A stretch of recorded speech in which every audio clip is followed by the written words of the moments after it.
A palavra do Senhor na Epístola de Paulo aos Romanos, capítulo 8, versos 28 a 30, diz assim: Sabemos que todas as coisas cooperam para o bem daqueles que amam a Deus, daqueles que são chamados segundo o seu propósito. Porquanto aos que de antemão conheceu, também os predestinou para serem conformes à imagem de seu Filho, a fim de que ele seja o primogênito entre os muitos irmãos.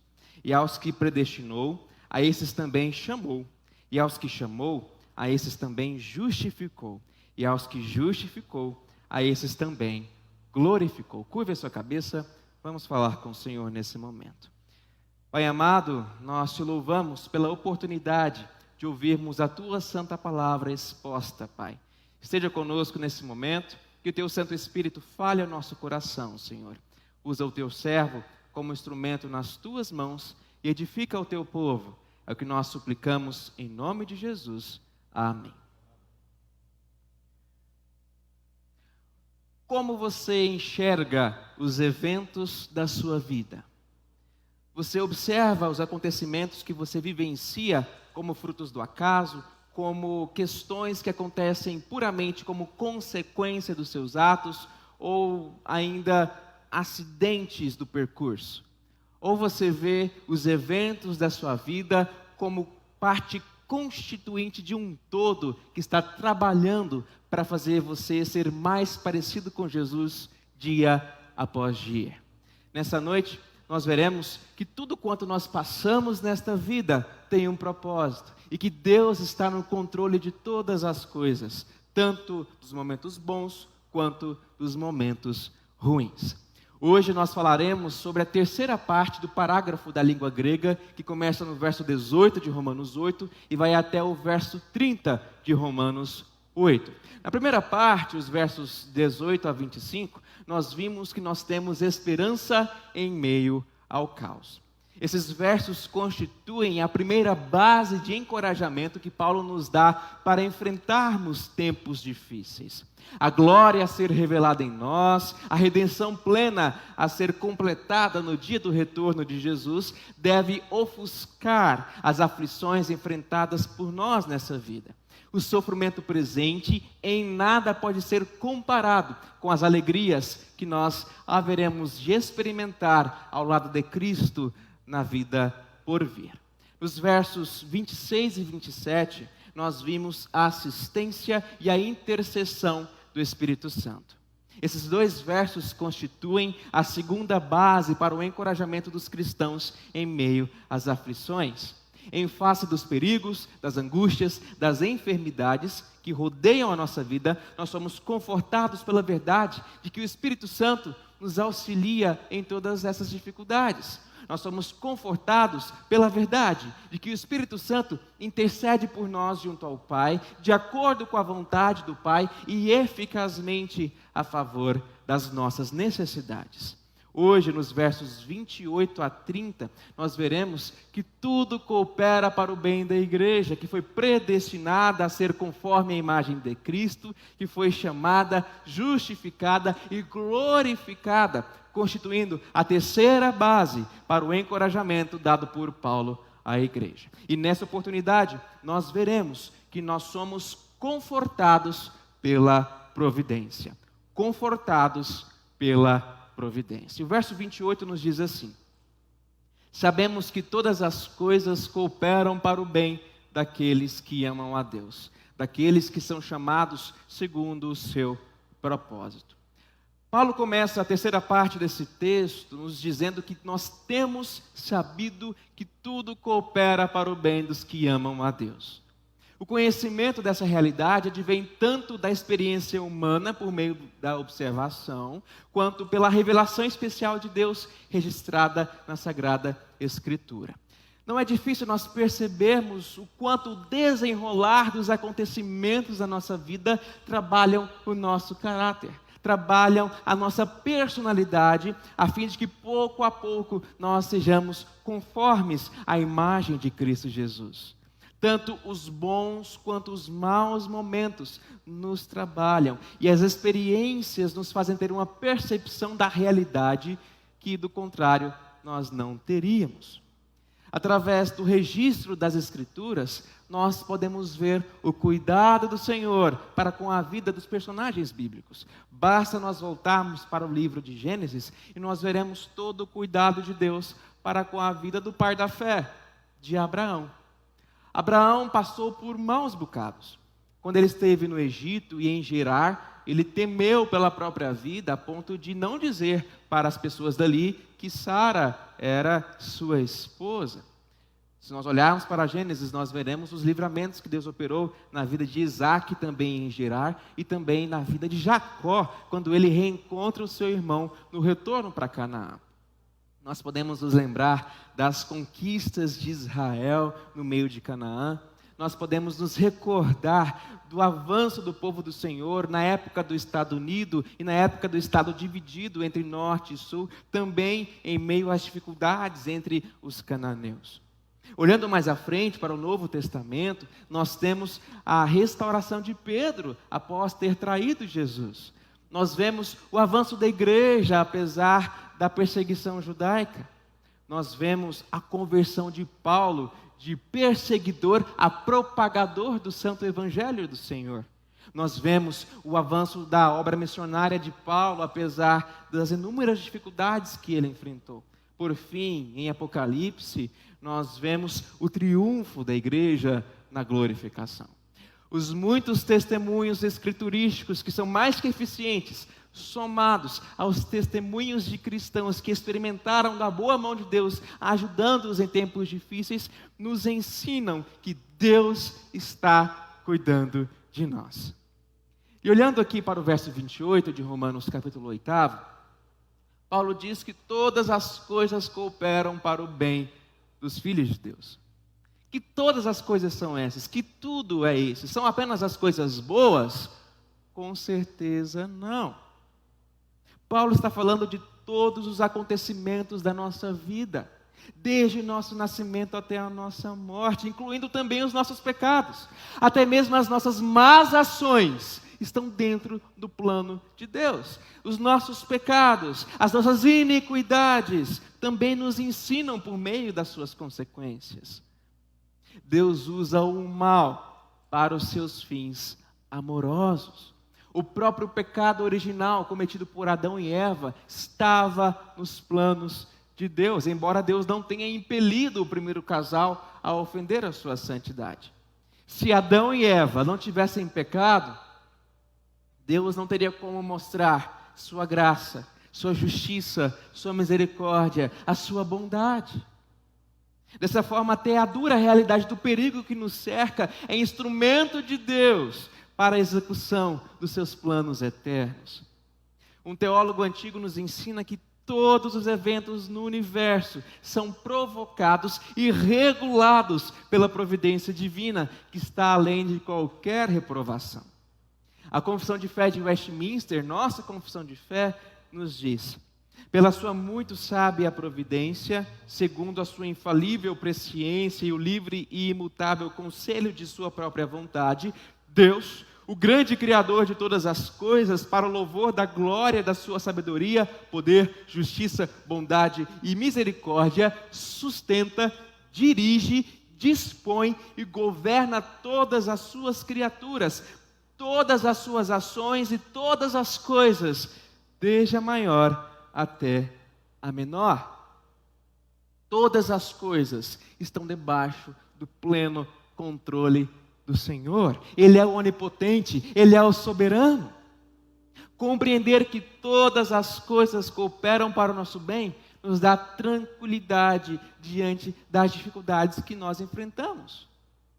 Compreendendo que até mesmo os nossos pecados, embora nós sejamos os responsáveis, estão debaixo da soberania do nosso Deus.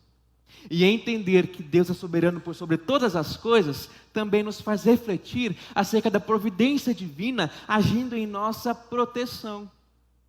Quantas e quantas vezes no decorrer da nossa vida nós não podemos provar da boa mão de Deus nos livrando de alguma enfermidade, de algum acidente ou das várias outras possibilidades que poderiam nos fazer mal.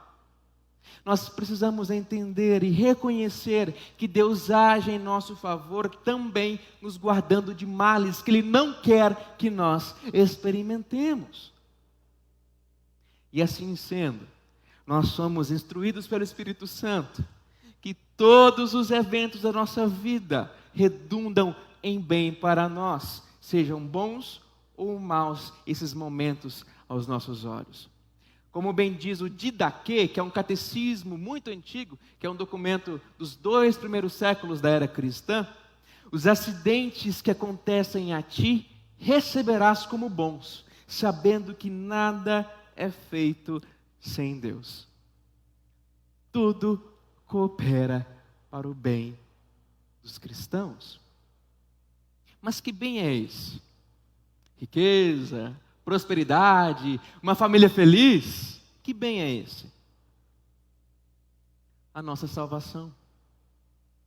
Tudo quanto nós vivenciamos colabora para nos conformar à imagem do Filho de Deus, do Cristo ressurreto. Tudo que acontece em nossa vida faz parte da boa obra que Deus começou em nossa vida e que há de terminá-la no dia de Cristo Jesus.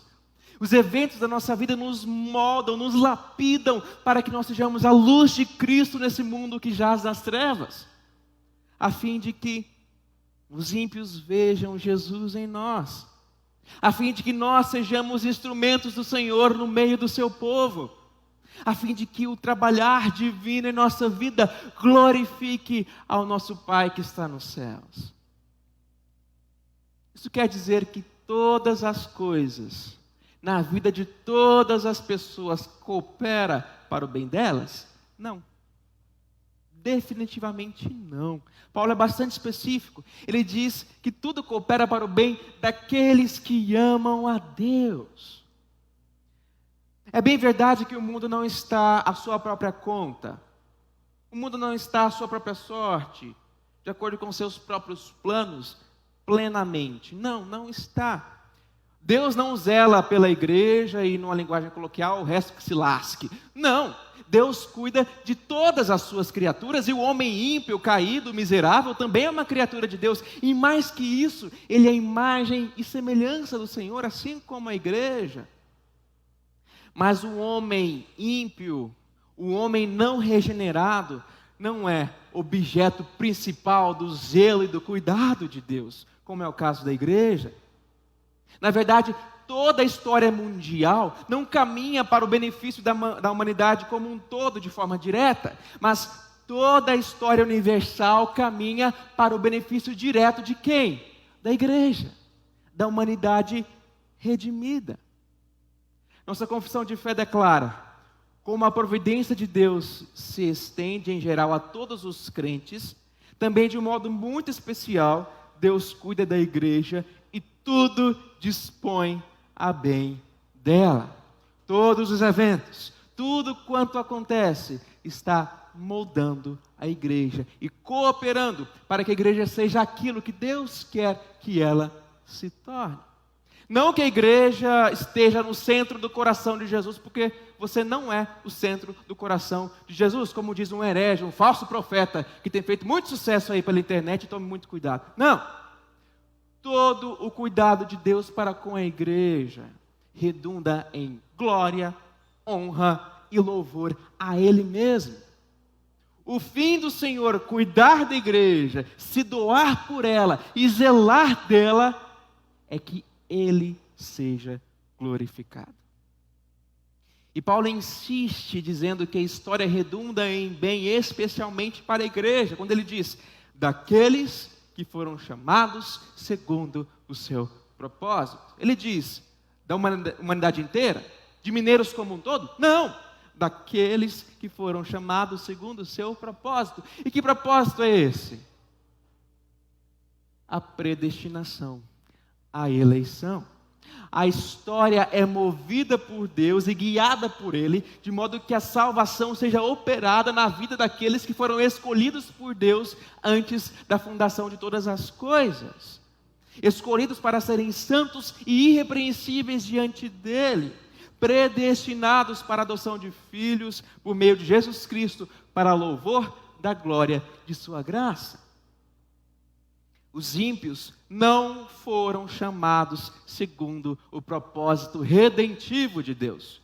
Os ímpios foram deixados à sua própria sorte, ainda que não plenamente. Os ímpios foram predestinados a continuar a sua caminhada de ofensa ao Eterno, a continuar na sua vida de pecado, a continuar caminhando cada vez mais para o inferno. Eles foram predestinados a continuar longe de Deus, fazendo o que desagrada ao Senhor, ofendendo a santidade do Altíssimo e sofrendo as consequências das suas más escolhas.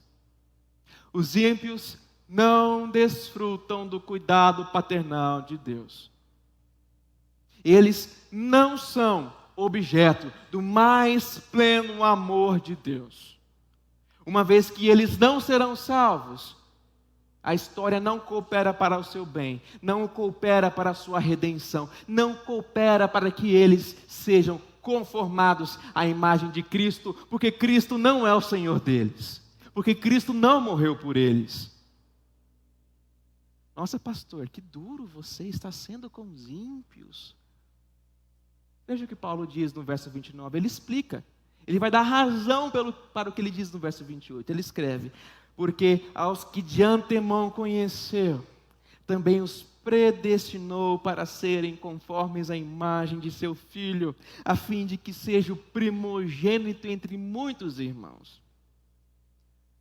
Paulo escreve aqui sobre o que nós chamamos na teologia sobre ordo salutis, a ordem ou o processo da redenção.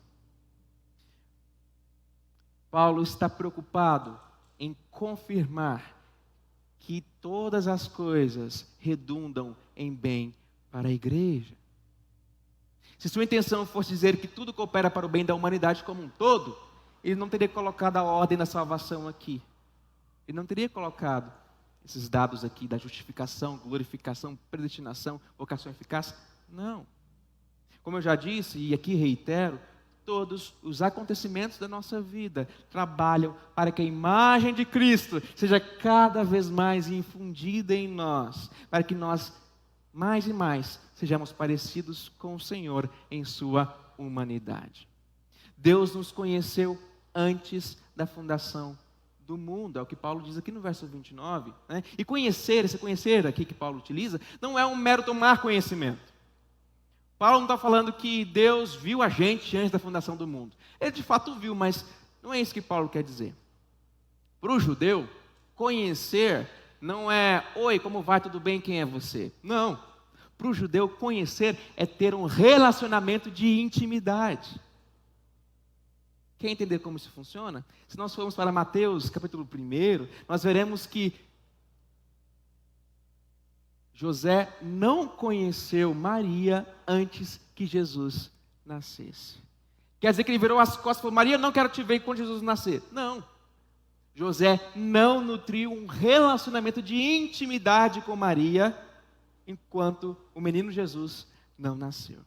Quando Paulo utiliza a figura do conhecer aqui, ele está querendo dizer que o Senhor nos amou antes da fundação do mundo. Ele nos viu, Ele teve afinidade por nós, com um motivo que nós não conhecemos, um motivo que está escondido nele e não em nós. Porque se o motivo for nós mesmos, algo em nós, a salvação já não é mais por graça. Mas por algum motivo que nós não entendemos, não temos consciência, o Senhor nos conheceu, se relacionou conosco, nos amou, e o que mais que Paulo diz? Nos predestinou para sermos conformes à imagem do seu Filho, santos e irrepreensíveis. E aos que ele predestinou, Paulo continua no verso 30, a esses também chamou.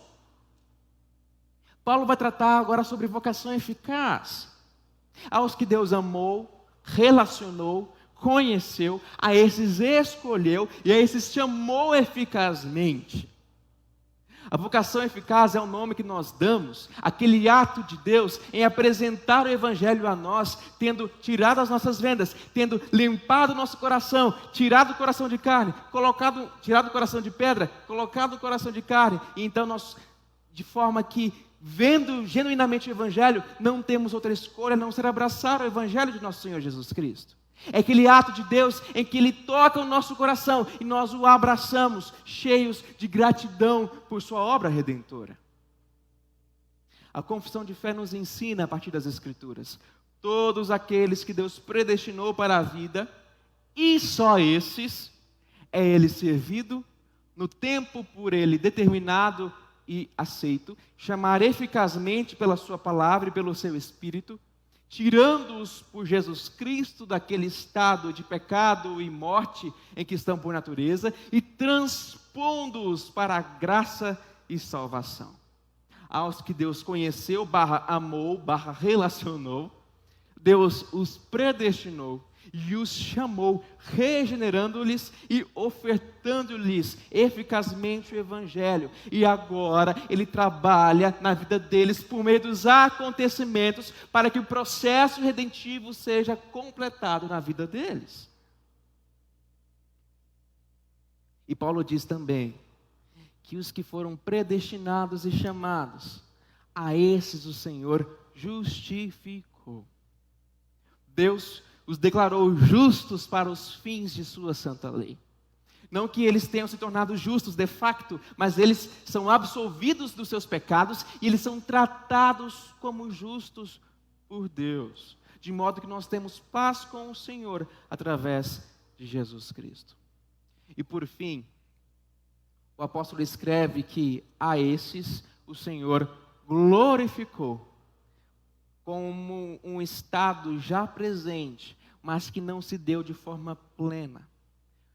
Paulo retoma a ideia lá do verso 18 que diz: porque para mim tenho por certo que os sofrimentos do tempo presente não podem ser comparados com a glória a ser revelada em nós. Aos que Deus amou, Ele predestinou, Ele chamou, Ele justificou e depois glorificou, apontando para o momento em que as nossas agruras dessa vida em nada poderão se comparar com o que nós haveremos de experimentar ao lado de Cristo, no novo céu e na nova terra. Concluindo, nós somos confortados pela providência.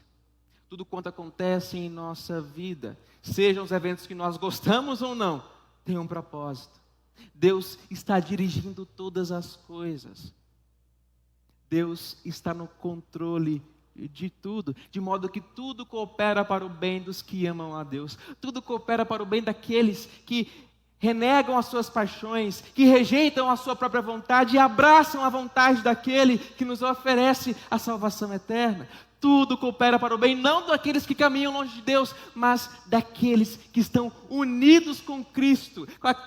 Tudo coopera para o bem daqueles que estão comprometidos com a igreja, comprometidos com aquilo que Deus requer de nós. E diante disso, eu quero dizer a você, descansemos na providência. Nós temos sido afetados todos pelo novo coronavírus. Alguns de forma intensa, de forma invasiva, e outros de forma mais branda, nem que seja pelo isolamento. Mas além da pandemia, talvez você esteja enfrentando alguma outra dificuldade, alguma enfermidade, algum problema na sua família, algum problema no seu emprego, talvez problemas em relacionamentos de amizade. Eu não sei o que você tem passado. E seja qual for a situação, carregue pacientemente as suas tristezas, com a confiança de que Deus lhe dará todas as coisas boas e executará todas as coisas para o seu bem.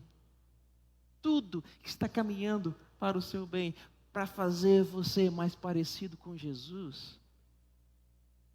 Assim como a providência de Deus em favor de seu Filho foi envolvida em grande mistério quando Ele sofreu para nos redimir dos nossos pecados, os caminhos de Deus com seus filhos são muitas vezes ocultados por nuvens de sofrimento, porque nós seguimos a Cristo pelo caminho da tristeza rumo à glória.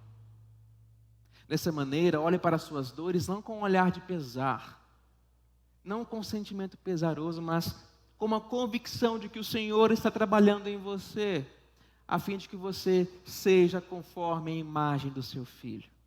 do Filho dele, Jesus Cristo. Em segundo lugar, diante de tudo isso, aguardemos ansiosamente pela glorificação. Nós não estamos livres do sofrimento. Como temos observado, na verdade nós somos mais propensos ao sofrimento do que o ímpio, por causa da nossa filiação a Deus. Mas esse estado é transitório. Haverá um dia em que toda a dor terá ficado para trás. O livro de Apocalipse nos ensina sobre o nosso estado futuro, dizendo: jamais terão fome, nunca mais terão sede, não cairá sobre eles o sol, nem ardor algum, e Deus lhes enxugará dos olhos toda lágrima. A glorificação será o momento em que nós seremos aquilo para o que nós fomos predestinados. A glorificação é a fase final, a última etapa da nossa redenção. Os santos que morreram e que hoje estão com Cristo ainda não alcançaram esse estágio. Eles ainda não foram glorificados. Eles aguardam ansiosamente o dia em que o Senhor retornará. O dia em que eles serão unidos novamente aos seus corpos e serão uma unidade pessoal novamente. O dia em que eles então terão seus corpos revestidos de imortalidade e de incorruptibilidade, assim como os vivos. Será o dia em que a morte será tragada pela vitória. A glorificação será o dia em que esta terra será transformada, em que a igreja será transformada e em que deste dia em diante nós vamos habitar no novo céu e na nova terra para todo sempre. Anseie por este dia.